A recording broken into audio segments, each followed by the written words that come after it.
Alors, on aborde une nouvelle frontière, c'est la frontière entre le métal fer et le précipité, donc FeHO2. Voilà, donc je ne sais pas si je peux l'écrire là. Voilà. Frontière, donc FeHO2. Donc, pourquoi on prend cette frontière il faut se référer au diagramme donc, de situation pour voir qu'on a un trait entre ces deux espèces. Voilà, donc, a priori, il y a une frontière entre ces deux espèces, donc il faut l'examiner. Alors, comme on l'a déjà souligné ici, on a deux espèces solides. Et on a vu en fait que ces deux espèces solides ne pouvaient coexister que sur une ligne. Donc leur coexistence en fait est quelque part mathématique, uniquement mathématique, mais en gros elles ne peuvent pas coexister physiquement, si j'ose dire. Voilà, alors, on va revoir ça. Et la frontière entre ces deux espèces, ce sera cette espèce de ligne de coexistence, on va dire, qui est plus mathématique que réelle. Voilà. D'accord ? Donc ici, c'est donc, oui, je vais écrire comme ça, voilà. Alors, voir que c'est la ligne de coexistence. Alors, c'est une courbe normalement, mais enfin, il se trouvait que cette courbe, c'est une ligne. Voilà, c'est la ligne de coexistence des deux solides. Des deux solides, donc Fe et Fe, donc HO2 solide. Alors, qu'est-ce que ça donne ? Si le fer existe, je peux écrire le E correspondant au couple donc Fe2, Fe2+, et ce E, ce sera à ce moment-là le potentiel redox de la solution. Donc Fe2 plus Fe plus 0,03 log de Fe2+. Voilà. Et si FeHO2 existe, j'ai le Ks. Donc j'ai Ks1 égale Fe2+, facteur de HO- carré. Alors, comme on l'a déjà souligné, donc le E est donné, on se donne un E, on se donne un pH, donc on se donne un HO-, d'accord ? Donc finalement, j'ai deux équations et une seule inconnue qui est Fe, la concentration en Fe2+. Donc ici, deux équations, pardon. Voilà. Deux équations et une inconnue, qui est la concentration en Fe2+. Donc ce système ne peut pas avoir de solution, sauf si chacune des équations admet la même solution. D'accord ? Voilà. Et alors, pour que ce soit le cas, on va voir en fait qu'il faut une condition sur E et pH. Voilà. Alors cette condition sur E et pH, comment elle se trouve ? On va tout simplement dire que la solution de la première équation, je vais la reporter dans la deuxième ou l'inverse. Voilà. Et ça me donnera une condition pour que les deux solutions soient les mêmes. D'accord ? Alors qu'est-ce que j'ai pris ? J'ai plutôt pris la deuxième. J'ai isolé Fe2 de la deuxième et je l'ai réinjecté dans la première. D'accord ? Donc ici, ça me fait donc Fe2+ égale donc Ks1 divisé par HO- carré. Donc le HO- il est donné par le pH, d'accord ? Et ça, on va le réinjecter là-dedans, d'accord ? Donc ça va me donner finalement directement le E frontière, puisque ça va me donner donc la condition, je répète, sur E et pH pour que ces deux équations aient la même solution. Et donc on ait coexistence des deux solides.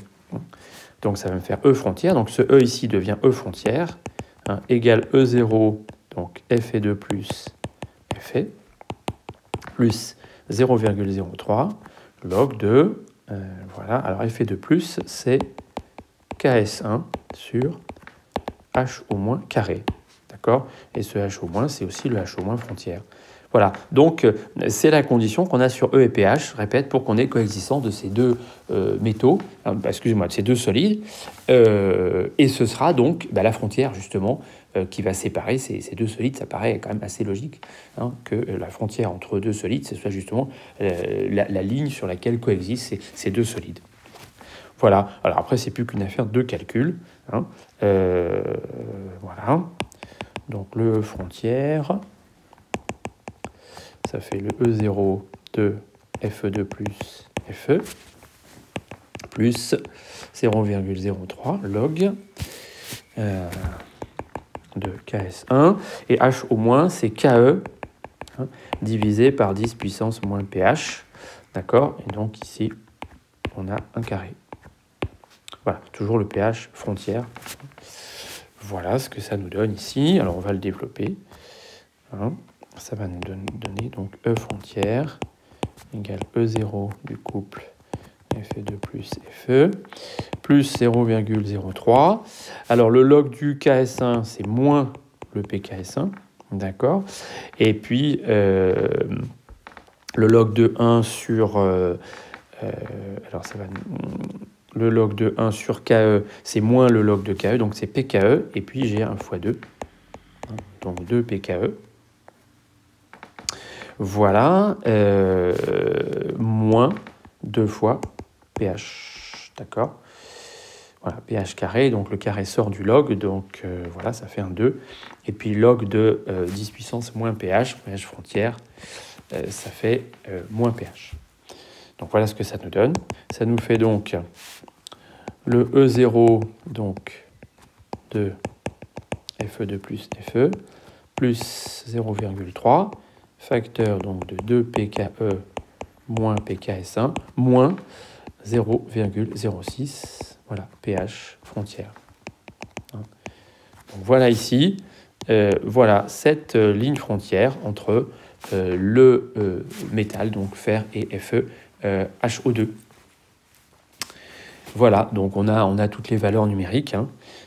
Voilà, donc numériquement, alors ça ne dépend pas de la concentration, donc ça fait moins 0,053. Donc le 0, c'est moins 0,44, et le PKS1, c'est 15,1.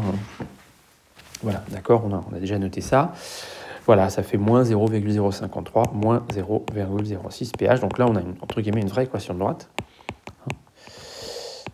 Voilà, donc c'est ça un petit peu qu'on va reporter. Donc ici, je dirais entre guillemets, quel que soit C, ça ne dépend pas de la concentration. Voilà, donc ça va nous donner la chose suivante. On va à ce moment-là... voilà, donc ici... voilà, donc ici, on va...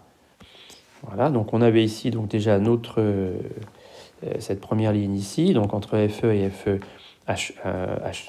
Fe2+. Donc ici, on va voir la frontière, donc la frontière qui est là. Donc vous allez tracer. Voilà. Voilà, donc ici, notre nouvelle frontière entre Fe et FeHO2. Donc c'est cette équation droite, moins 0,053, moins 0,06 pH. Donc on voit ici cette pente, voilà, qui est non nulle. Voilà. Donc l'ordonnée à l'origine, bon, c'est moins 0,053. Donc vous reportez ça donc sur l'axe des ordonnées, vous tracez cette droite. Alors évidemment, pour qu'elle soit jolie, on évalue ça à pH 14. Bon, je vous laisse faire, d'accord. Donc vous l'avez à pH 0, ça fait moins 0,53. Vous le calculez à pH 14. D'accord, ça vous donne un autre point. Vous tirez un trait, d'accord, et sachant que cette frontière n'est valable que sur les grands pH. D'accord. Elle est valable que sur les grands pH. Voilà, donc vous la tracez à partir de la droite. On avait déjà cette frontière qui était tracée. Elles se rejoignent en un point.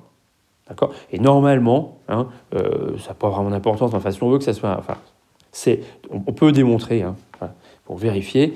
Enfin, un diagramme potentiel pH, quand il est bien présenté, toutes les frontières, quand il y a une intersection de 3 frontières, elles sont bien au même endroit, exactement au même endroit.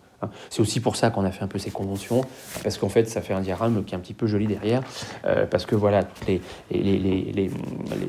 y a 3 frontières qui arrivent en un point, elles tournent toutes au même point. Voilà. Et ici, donc, on avait la valeur. Donc, c'était donc ici, là, ce que je vous montre, c'était la frontière entre Fe2 et FeHO2.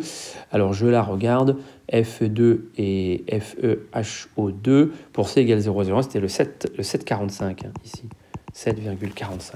Donc normalement, donc vous vérifiez que si vous faites dans cette E frontière, vous faites pH égale 7,45, ça doit vous redonner, voilà, ça vous redonne cette valeur-là qui était à moins 0,50, je crois. Voilà. Donc ça permet de voir que normalement, ça doit se couper bien en un seul point. Bon. Voilà pour cette frontière. Et ma foi, voilà, ça permet un petit peu de commencer déjà à avoir son diagramme. On avait aussi celle, alors qu'on peut faire maintenant, tant qu'on y est. Voilà, c'est celle qu'on avait, c'était entre Fe3 et FeHO3. Hein.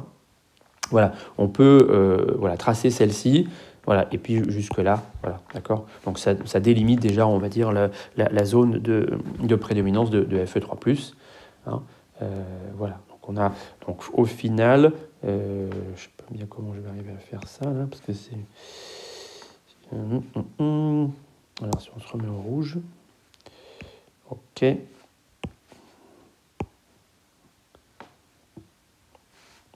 Voilà, donc là on va arriver à peu près à ce. Hein, on va avoir ça là, d'accord. Là où on en est, voilà. Hein, on a ça, donc il nous en reste encore essentiellement deux autres. Hein, voilà, que je vais faire dans une autre vidéo.